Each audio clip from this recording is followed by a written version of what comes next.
আসসালামু আলাইকুম আরহামাতুল্লাহ। আরবি আরাকান বাংলা নিউজে আপনাদের স্বাগতম। সঙ্গেই থাকছি আমি আয়েশা। আজ 11ই ডিসেম্বর 2024। মিয়ানমারে চলছে অস্থিরতা। একদিকে আরাকান আর্মির সদস্যরা আরাকান দখল করছে, অন্যদিকে রিফিউজি ক্যাম্পে রোহিঙ্গারা নিজেদের মধ্যে কিডন্যাপিং, চাঁদাবাজি, ছিনতাই করাতে ব্যস্ত।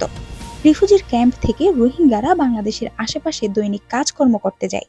তেমনি একজন রোহিঙ্গা দৈনিক কাজ শেষে বাড়ি ফেরার সময় ক্যাম্প 1 লম্বাসিয়া এলাকায় একদল সন্ত্রাসী তাকে গতিরোধ করে চাঁদা দাবি করে। সে টাকা দিতে অস্বীকৃতি জানালে তাকে ধরে মারধর করে এবং উপর্যুপরি ছুরিকাঘাত করে। সে বর্তমানে মৃত্যুশয্যায়। বর্তমানে আরাকানের পরিস্থিতি চিন্তা করে রোহিঙ্গাদের সমস্ত গ্রুপকে এক প্ল্যাটফর্মে চলে আসতে হবে। একই সাথে স্বাধীনতার জন্য ঝাঁপিয়ে পড়তে হবে।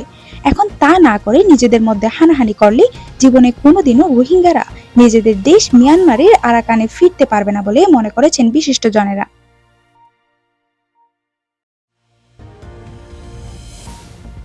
বাংলাদেশ মিয়ানমারের সীমান্ত আরাকান আর্মির দখলে। বেশ কয়েক মাস ধরে মিয়ানমারের সেনাবাহিনীর সঙ্গে তীব্র লড়াই চলছে দেশটির সশস্ত্র বিদ্রোহী গোষ্ঠী আরাকান আর্মির। ইতিমধ্যে বেশ কয়েকটি শহরের দখল নিয়েছে তারা।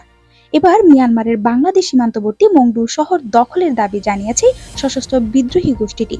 সোমবার 9 ডিসেম্বর এক প্রতিবেদনে এই তথ্য জানিয়েছে মিয়ানমারের সংবাদ মাধ্যম ইরাবতী।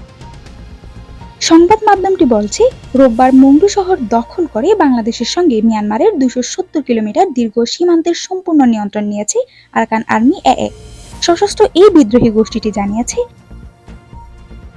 তারা জান্তার শেষ অবশিষ্ট সীমান্ত ঘাঁটি মংডু শহরের বাইরে অবস্থিত বর্ডার গার্ড পুলিশ ব্যাটালিয়ন নং 5 বেশ কয়েক মাস লড়াইয়ের পর রোববার সকালে দখল করেছে। এর আগে রোববার 8ই ডিসেম্বর আরাকান আর্মি জানায়, ঘাঁটি ছেড়ে পালিয়ে যাওয়ার সময় তারা Arakan Rohingya army ARA, Arakan Rohingya salvation army ARSA এবং রোহিঙ্গা সলিডারিটি অর্গানাইজেশন আরএসও এর সরকার এবং সহযোগী রোহিঙ্গা মিলিশিয়াদের উপর আক্রমণ চালাচ্ছে। রাখাইনের মিডিয়া সোমবার জানিয়েছে যে মংডুর এই যুদ্ধের পরে প্রায় 80 জন রোহিঙ্গা বিদ্রোহী সহ সরকারি সৈন্যদের পাশাপাশি সামরিক অপারেশন কমান্ড 15 এর কমান্ডার ব্রিগেডিয়ার জেনারেল থুরেইন তুনকে গ্রেফতার করেছে আরাকান আর্মি।